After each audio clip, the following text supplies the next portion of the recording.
Nós cantamos este hino porque ele vive, posso crer no amanhã, que é o tema da mensagem desta noite, um hino que nós aprendemos, e eu creio que na minha infância, já há muito tempo nós cantamos este hino, e ele é um hino que nos estimula, nos reforça no aspecto da nossa fé, do nosso comprometimento com o Senhor. Estou vendo aqui a nossa irmã Jennifer, lá da Vila Minha Pátria, e ela bem que poderia pregar nesta noite, testemunhando quantas pessoas já viram a Cristo ali na Vila Minha Pátria. Projeto este que a Junta de Missões Nacionais mantém com o apoio dos batistas brasileiros, recebendo estrangeiros, não só afegãos, temos ali iranianos e outras pessoas que recebem um primeiro contato, uma primeira acolhida, quando fugidos de seus países, são acolhidos e recebidos pelos batistas brasileiros num local muito aprazível, muito gostoso. Já estive lá 3 vezes, e ela poderia testemunhar, irmãos, quantas pessoas já viram a Cristo e podem crer no amanhã. Quantos testemunhos de conversões, pessoas que viram a Cristo.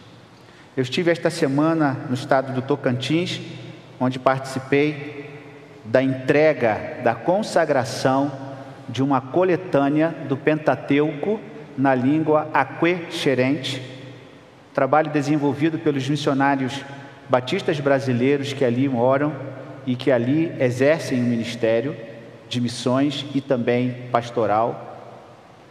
E o pastor Gunther Carlos Krieger, que é o pastor que está lá há muitas décadas, no culto de quinta-feira, na primeira igreja batista de Tocantinha, estado do Tocantins, pastor José de Arimateia, que recebeu inclusive o coro Mensageiros da Paz lá este ano, no mês de maio, e eu estou pretendendo levar o coro memorial também nesta igreja e também nestas aldeias para conhecer o trabalho. E na quinta-feira, quando o pastor Gunther pregou, e para surpresa de todos, ele apresentou o Ângelo. E o Ângelo, um senhorzinho com 95 anos, foi a primeira conversão xerente do ministério do pastor Gunther. Eles eram jovens, bem novos.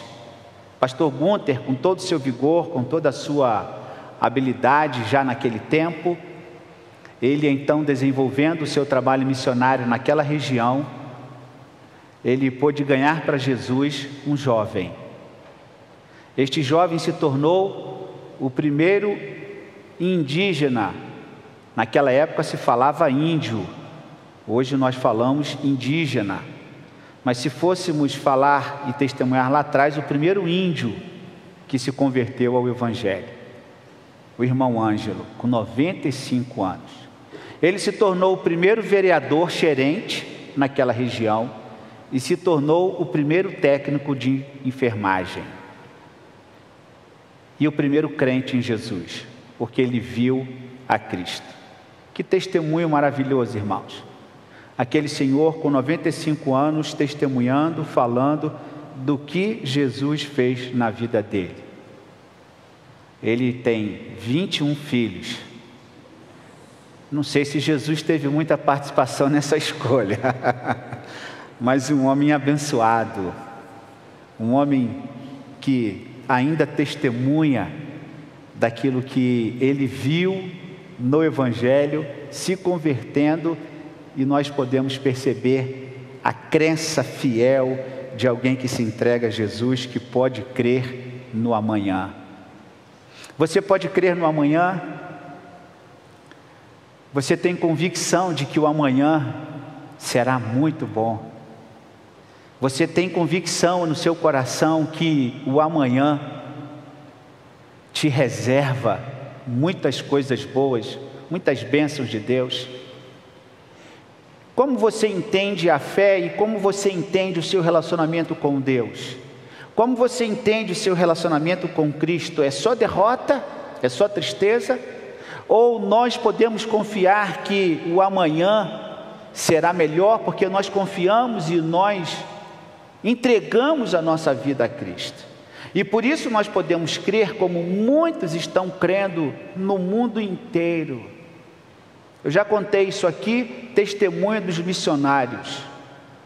Quantos ucranianos e quantos soldados russos estão encontrando a Jesus no campo de batalha? Isso tem sido testemunhado pelos nossos missionários. Quantos soldados russos e soldados ucranianos estão compartilhando do mesmo evangelho? Este evangelho que vem de geração a geração, passando de geração em geração. Abra sua Bíblia nesse texto que tem esta afirmativa de João no capítulo 14, esta afirmação em que Jesus, quando está conversando com os seus discípulos, João capítulo 14, ele faz muitas declarações de promessas para o seu povo, para os seus discípulos, promessas essas que vão sendo compartilhadas até o ponto de serem escritas e permaneceram e chegaram até nós através das Escrituras Sagradas. João capítulo de número 14, os versos de 16 a 20, quando Jesus promete outro Consolador: e eu rogarei ao Pai, e Ele vos dará outro Consolador, a fim de que esteja para sempre convosco. O Espírito da verdade, que o mundo não pode receber, porque não o vê, nem o conhece. Vós conheceis, porque Ele habita convosco, e estará em vós. Não vos deixarei órfãos, voltarei para vós outros. Ainda um pouco e o mundo não me verá mais, vós porém me vereis, porque eu vivo, vós também vivereis. Naquele dia, vós conhecereis que eu estou em meu Pai, e vós em mim, e eu em vós. Eu quero destacar, irmãos, esta frase, esta afirmação que o Senhor Jesus traz para os seus discípulos: porque eu vivo, vós também vivereis. A promessa de vida eterna, ela é presente na palavra de Deus. Vida eterna com Cristo, vida abundante, vida de paz, vida de bênção, mesmo com as tempestades e as dificuldades que nós vivemos, sim. Mas a palavra de Deus nos mostra que a vida eterna, vindo da parte de Deus, ela vem para nós e nos conduz até a presença de Deus novamente. Nós saímos de Deus e nós voltaremos para Deus, só que neste caminho há um grande problema, o problema do pecado. Nós viemos de Deus, fomos criados por Ele, a sua imagem e semelhança. Nós nascemos, construímos a nossa história, e quando nós fomos reconciliados com Cristo por meio da cruz, nós retornamos para o caminho, nós voltamos para o caminho do Senhor. Nós estávamos perdidos, diz a palavra do Senhor, e quando Jesus nos encontra, nós voltamos para o caminho, e nós então seguimos em direção à vida eterna com Deus. Esta é a palavra do Evangelho. O Evangelho é a salvação, o Evangelho é aquela notícia que nós precisamos de salvação e que nos conduz à presença de Deus. E nesse texto nós encontramos aqui algumas verdades que o Senhor nos apresenta a respeito da continuidade da sua obra em nós por meio do Espírito Santo. Em primeiro lugar, Ele vive, Cristo, e nós viveremos também como Ele viveu. E por que intermédio, ou por qual intermédio? Ele aqui nos responde, capítulo 14, verso de número 16: eu rogarei ao Pai, e Ele vos dará outro Consolador, a fim de que esteja para sempre convosco. Esta é a promessa do Espírito Santo de Deus, quando Jesus, pouco tempo, alguns vão dizer que Ele está a 24 horas da cruz. Dentro desta fala, até a sua chegada na cruz, 24 horas. E Ele então tem o tempo de instruir os seus discípulos daquela promessa que vem de Joel, alguns profetas, e que culmina na pessoa de Cristo dizendo: o Espírito Santo virá, ele vos guiará. E pelo fato deles guiar vocês, vocês terão vida. E aqui então nós destacamos que a vida em Cristo é uma vida no Espírito Santo de Deus, que guia, que consola, que orienta. A nossa vida se passa na experiência com Deus através do Espírito Santo que Ele deu, que Ele outorgou em Atos no capítulo 2, para que nós pudéssemos dar continuidade à nossa vida com o Espírito Santo de Deus. Eu rogarei ao Pai e Ele vos dará o Consolador. O Wayne Grudem, na sua teologia sistemática, ele traz uma frase muito interessante a respeito deste consolo da vida, deste Jesus que dá a vida, deste Jesus que soprou em nós. Diz ele: se Deus recolhesse seu sopro, toda a carne expiraria e voltaria ao pó. Naturalmente que a vida física, ela vem de Deus também, por quê? Porque o Senhor soprou em nós o fôlego da vida e nos concedeu a vida, o ar que respiramos, a nossa fala, a nossa voz, o nosso olhar. Eu preguei aqui de manhã hoje sobre isso, sobre a importância do nosso corpo, das nossas funções estarem funcionando muito bem. Esta é a vida que todos possuem. O sol vem para todos, para os maus e para os bons. Todos nós precisamos nos alimentar, tanto a pessoa má quanto a pessoa boa precisa comer. Precisamos trabalhar, precisamos ter as nossas atividades, ou seja, do ponto de vista de uma generalização, todas as pessoas precisam das coisas comuns, da água, da comida, do alimento, do trabalho, do dinheiro, do lazer, dormir e tantas outras coisas. Mas há uma diferença com aquele que tem a sua vida com Cristo, que não é apenas a vida física desse corpo, de se movimentar, mas é uma vida espiritual que fala diretamente com Deus. E aí nós poderíamos perceber que nem todos possuem esta segunda vida. Esta vida dada por Deus através do Espírito Santo, que faz com que sejamos usados por Ele, abençoados por Ele, conduzidos por Ele, dirigidos por Ele em nossa trajetória, porque o Espírito Santo habita na vida do crente. Nós não estamos sozinhos, o texto vai falar sobre isso. Não vos deixarei órfãos. E é por isso que o nosso coração se enche de esperança. Mas nós encontramos também este Consolador dentro desse papel de conversão, dentro desse papel de regeneração, aquela importância que Jesus deu no diálogo com Nicodemos. Abra sua Bíblia, João capítulo de número 3, no mesmo Evangelho de João, quando é necessário também que o Espírito Santo toque no coração da pessoa, levando a regeneração, o novo nascimento, a nova vida em Cristo. João capítulo 3, quando nós encontramos Jesus conversando com Nicodemos, nós encontramos aqui o texto bíblico a partir do verso de número 3, João 3, verso 3, a isto Jesus respondeu no diálogo que ele tem com Nicodemos: em verdade te digo que se alguém não nascer de novo, não pode ver o reino de Deus.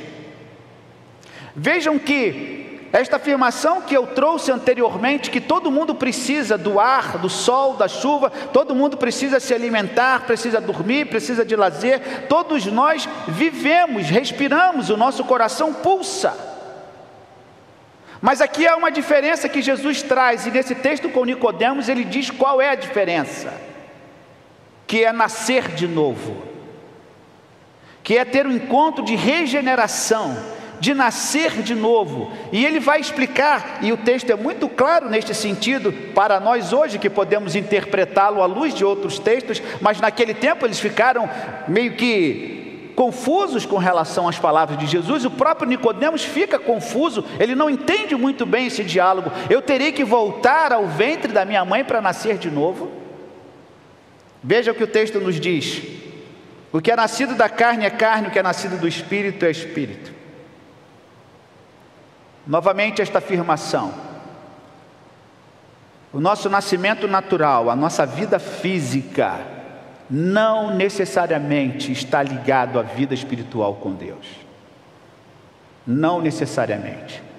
O fato de termos nascido de uma mulher e termos crescido e termos adquirido uma profissão, uma língua, uma fala, um trabalho, uma posição em nossa sociedade, isto não quer dizer que nós estejamos ligados espiritualmente com a vida espiritual que o Senhor tem para cada um de nós. Não necessariamente. E Jesus está dizendo isso para Nicodemos. Você nasceu, Nicodemos, mas você precisa nascer de novo. E veja o espanto de Nicodemos. Ele fica espantado com esta afirmação, porque o texto diz, vai falar sobre isso, verso 8: o vento sopra onde quer, ouve a sua voz, mas não sabes de onde vem nem para onde vai. Assim é o que é nascido do Espírito. Então lhe perguntou Nicodemos: como pode suceder isto? Acudiu Jesus: tu és mestre em Israel e não compreende estas coisas? Em verdade te digo que nós dizemos o que sabemos e testificamos o que temos visto, contudo não aceitais o nosso testemunho. Se tratando das coisas terrenas não me credes, como crereis se vos falar das celestiais? Você entende muito da terra, Nicodemos. Você entende muito dessa vida aqui neste plano da materialidade. E novamente pela manhã eu falei um pouco a respeito deste assunto, falando a respeito um pouquinho da ressurreição. E Nicodemos precisava entender uma outra realidade, a realidade espiritual, a realidade que liga o homem diretamente a Deus, a realidade que conecta o homem pela fé na pessoa do Senhor através do Espírito Santo. E aqui há essa diferença, pontuada pelo Senhor Jesus. E como nós conhecemos aqui esse texto de João capítulo 3, a importância do Espírito Santo na regeneração de todo ser humano. Volte para o capítulo que nós estamos vendo, João capítulo 14. Uma outra coisa que o texto nos destaca, João capítulo 14, nós encontramos aqui uma outra coisa que o texto nos destaca, que é a presença do Espírito Santo por meio da verdade. Veja aqui, João 14, verso 17. O Espírito da verdade que o mundo não pode receber, porque não o vê, nem o conhece. Vós o conheceis, porque ele habita convosco e estará em vós. A verdade que habita no ser humano, do ponto de vista espiritual, do ponto de vista da fé, daquela verdade que começa em Deus. Deus não mente.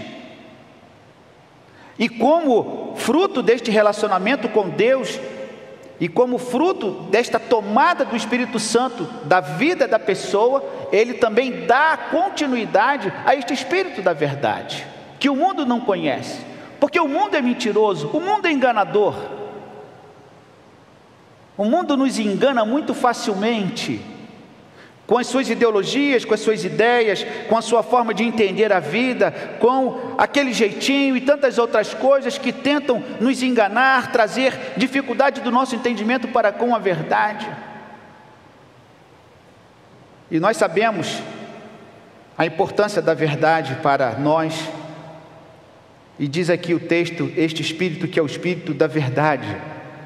E quando você reconhece, quando eu reconheço que nós precisamos do Senhor Jesus, nós estamos reconhecendo que nós precisamos ser verdadeiros, que nós não podemos esconder nada do Senhor, porque Ele conhece todas as coisas, porque o Espírito da verdade habita em nós, e Ele conhece o nosso interior, Ele conhece o nosso comportamento, Ele conhece a nossa vida, Ele conhece tudo a respeito de nós. A verdade deve prevalecer sobre todas as coisas.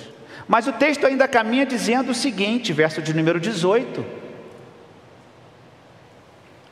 não vos deixarei órfãos, voltarei para vós outros. Naturalmente que Jesus não está falando aqui de uma paternidade física que os discípulos deveriam gozar ou ter, porque os discípulos, muitos tinham seus pais. Quando nós vemos a lista dos discípulos, nós encontramos ali o nome do discípulo e muitas vezes o seu pai. Tiago, filho de Alfeu, exemplo. E outros que são citados porque o pai físico está presente. Ou seja, novamente nós encontramos aqui nesse texto esta percepção de que nós temos a nossa vida, nós temos a nossa família, nós temos o nosso papai, a nossa mamãe, nós temos os nossos irmãos, nós temos a nossa vida que goza do céu, que goza do sol, que goza da chuva, que goza da natureza, mas aqui Jesus apresenta uma outra verdade, é uma verdade de paternidade espiritual. Não vos deixarei órfãos. E Jesus aqui que se coloca como pai, e ele apresenta o Consolador, e é um texto rico na Trindade. A Trindade do Senhor como Deus Pai, Deus Filho e Deus Espírito Santo. Quando ele roga o Consolador vem no livro de Atos, no capítulo 2, quando ele fala a respeito da paternidade: não deixarei órfãos. Ele está dizendo: vocês terão um pai. Vocês poderão contar com esse pai. Ele habitará com vocês. E porque ele vive, nós também viveremos. Quero rapidamente destacar, irmãos, mais 3 textos bíblicos para nos mostrar um pouco desta vida de Deus em nós. Porque ele vive, eu também vivo. Abra sua Bíblia, João capítulo 7, 38, volte aí a página da sua Bíblia, João capítulo 7, verso 38, como uma das consequências da vida de Deus em nós, da vida do Espírito Santo na sua vida. João capítulo 7, verso 38, diz aqui o texto bíblico, verso 37 do capítulo 7 de João: no último dia, o grande dia da festa, levantou-se Jesus e exclamou: se alguém tem sede, venha a mim e beba. Quem crer em mim, como diz a Escritura, do seu interior fluirão rios de água viva. Olha o que diz o verso 39, meus irmãos. Isto ele disse com respeito a quem? Ao Espírito Santo. Ao Espírito Santo que haviam de receber os que nele crescem, pois o Espírito até aquele momento não fora dado, porque Jesus não havia sido glorificado. João capítulo 14, que nós estávamos percebendo: não vos deixarei órfãos, rogarei o Consolador, vocês habitarão no Espírito, vocês viverão com o Espírito da verdade. E aqui ele está dizendo que rios de água viva fluirão do seu interior. Algumas versões diz do seu ventre, do seu interior, indicando que o Espírito Santo dentro de nós faria brotar vida. E é muito claro aqui esse texto: quem crê em mim, como diz a Escritura, do seu interior fluirão rios de água viva. Ou seja, o Espírito Santo continuaria a conceder a vida àquele que cresce.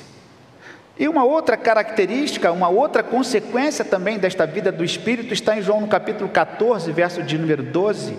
As 3 referências são em João, porque João fala muito sobre isso.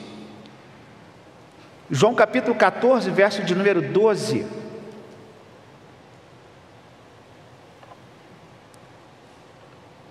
Em verdade vos digo que aquele que crê em mim fará também as obras que eu faço, e as outras maiores fará, porque eu vou junto do Pai. Aquele que crê em mim é uma consequência desse processo de regeneração. É uma consequência de um processo de salvação. Aquele que aceitou o Evangelho e nele creu, rios de água viva fluirão do seu ventre, não estará órfão, viverá no Espírito da verdade. Rios de água vivas fluirão e farão as obras que Jesus fez. Você já pensou nisso? Que responsabilidade nós temos de dar continuidade naquilo que Jesus começou a fazer?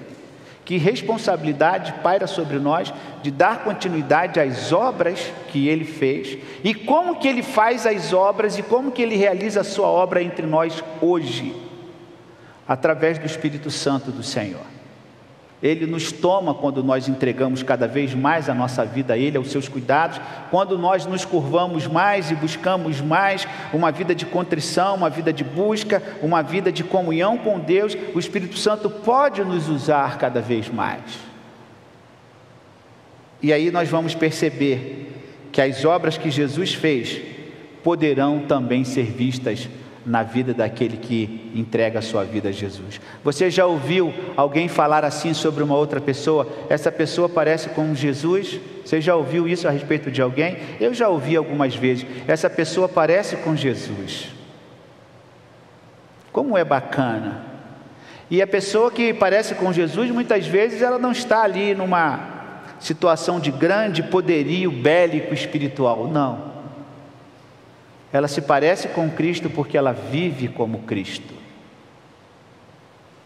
Quantas pessoas realizam as obras do Senhor e nós não sabemos? Isto é fruto de uma vida com Deus, dessa espiritualidade com Cristo. E em último lugar aqui, João capítulo 11, que tem a ver com o texto de João capítulo 14, eu termino voltando para ele, mas nós temos aqui em João no capítulo 11, uma outra verdade a respeito deste reflexo, desta consequência da vida com Cristo. Diz aqui, João capítulo 11, verso 23 em diante, quando Jesus ressuscita o seu amigo Lázaro, em Betânia, em sua casa, com Marta e Maria. Olha o que diz o verso 23 do capítulo 11 de João. Declarou-lhe Jesus: teu irmão há de ressurgir. Que coisa bacana. Eles chorosos, as irmãs chorando, todo mundo ali preocupado porque Jesus não tinha chegado naquela casa. E quando Jesus chega, Jesus fala assim: seu irmão vai ressurgir. Que coisa espetacular, que tranquilidade, que poder, que paz. Como assim meu irmão vai ressurgir? Como assim? Que coisa é essa? Na minha Bíblia está em vermelho, na sua Bíblia está em vermelho essa frase de Jesus? Está em vermelho aqui na minha Bíblia. As outras afirmações são em preto, porque quando ela é em vermelho, geralmente as Bíblias que são trazidas em vermelho, algumas frases, algumas falas, são referentes a Cristo. Isso não é coisa lá de trás desse tempo, não. Isso é coisa mais recente para facilitar as palavras de Jesus em linhas vermelhas. Jesus aparece aqui com a linha vermelha dizendo assim: teu irmão há de ressurgir. Como assim? O que precisa acontecer para ele ressurgir? Quando que se dará isso? Que processo é esse? Eu falei pela manhã, os saduceus não acreditavam na ressurreição. E essa notícia deve ter espalhado: como assim ele vai ressuscitar? Não existe ressurreição, não existe ninguém que ressuscite, nem o próprio Senhor Jesus ressuscitará. Muita gente pensava sobre isso. Havia uma grande expectativa se de fato ele iria ou não ressuscitar. Os irmãos sabem isso porque os irmãos já assistiram The Chosen e já leram a palavra de Deus nesse sentido. Havia muita especulação sobre isso, sim. Ele vai ou não ressuscitar? Vamos ver como é que vai acontecer isso. O que ele vai fazer? Que momento se dará que ele vai ressuscitar? E aquele burburinho. Os romanos preocupados porque tinham que atender ao pedido dos sacerdotes, do sumo sacerdote, dos sacerdotes daquele tempo, que estavam também ali ligados e presos, porque Jesus vinha falando que ele iria ressuscitar, e estava todo mundo naquela expectativa. Eu fico imaginando eles dormindo e acordando durante a noite, pensando assim: será que ele já ressuscitou? O que vai acontecer? Eu acho que eles perderam o sono durante muito tempo, porque estaria em risco muita coisa que eles acreditavam, e Jesus ressuscitando, ele jogaria por terra muito das lendas e crendices que havia naquele tempo. Então uma grande expectativa se percebeu ali naquele momento, quando antecedia a ressurreição de Cristo. E ele chega aqui com Lázaro e ele fala assim: teu irmão vai ressuscitar. Mas não para por aí.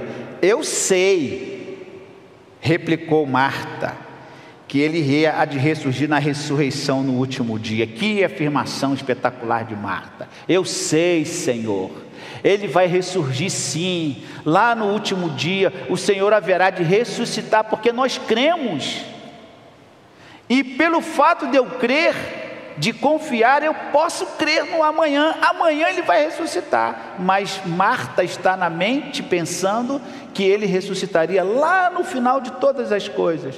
E aí Jesus se antecipa e fala assim com Marta: olha, Marta, eu sei que você sabe que isso vai acontecer lá na frente. Eu sei disso. E vem então o texto e vai dizer assim no verso 34. Jesus pergunta àqueles que ali estavam: onde está sepultado Lázaro? E Jesus chega até o local, verso 39, para a gente ganhar tempo aqui. Jesus ordena: tirai a pedra. Disse-lhe Marta, irmã do morto: Senhor, já cheira mal, já está com 4 dias.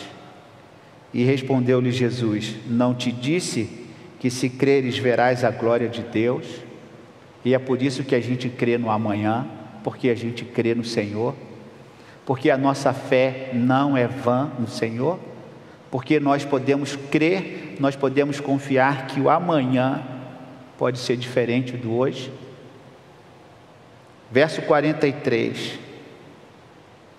Tendo dito isto, clamou em alta voz: Lázaro, vem para fora.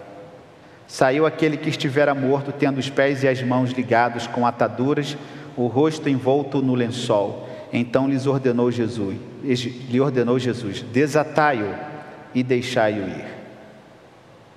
Muitos, verso 45, dentre os judeus que tinham vindo visitar Maria, vendo o que fizera Jesus, creram nele. Outros, porém, foram ter com os fariseus e lhe contaram os feitos de que Jesus realizara. Nós podemos crer no amanhã, porque Ele vive.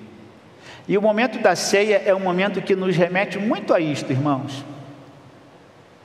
O momento da ceia, quando nós comemos do pão e nós tomamos do cálice, é como se nós estivéssemos voltando àquele tempo, lembrando do que o Senhor fez, da sua palavra, dos seus testemunhos, das suas curas, do seu amor, dos episódios. É como se nós estivéssemos lá com Ele, mas nós não estamos lá. Nós estamos aqui hoje em 2024. E você acha que Ele está onde? Ele ficou lá ou Ele continua e Ele está aqui entre nós? O que você acha? Volte lá e nós vamos encerrar com esta resposta que eu acabo de fazer uma pergunta. João capítulo 14, verso de número 18. Não vos deixarei órfãos. Ele continua conosco. E eis que estou convosco todos os dias, até o final de todas as coisas. A versão que diz consumação dos séculos, ela quer dizer consumação dos séculos como o final de todo o tempo, como algo que vai ser encerrado em algum dia, final dos séculos, final do tempo. Estou convosco todos os dias, ainda um pouco e o mundo não me verá mais, vós porém me vereis, porque eu vivo e vós também vivereis. Você que aqui está nesta noite, você já recebeu essa vida espiritual, esta vida de Deus para você? Você que aqui está nesta noite, você pode compreender o que a palavra de Deus nos mostra, que nós precisamos, como Nicodemos, nascer de novo, nascer do Espírito e receber esta vida que brota do interior, como uma consequência do que o Espírito Santo de Deus faz em nós. Não vos deixarei órfãos, viverão no Espírito da verdade. Vocês receberão o Consolador. Rios de água viva fluirão do seu interior. Vocês farão as obras que eu faço. São as consequências da vida daquele que recebeu a Cristo como seu Senhor e Salvador. Vamos passar para o nosso momento da ceia do Senhor e eu convido então os nossos irmãos participantes para que nos apreciemos para esse momento da celebração da ceia do Senhor.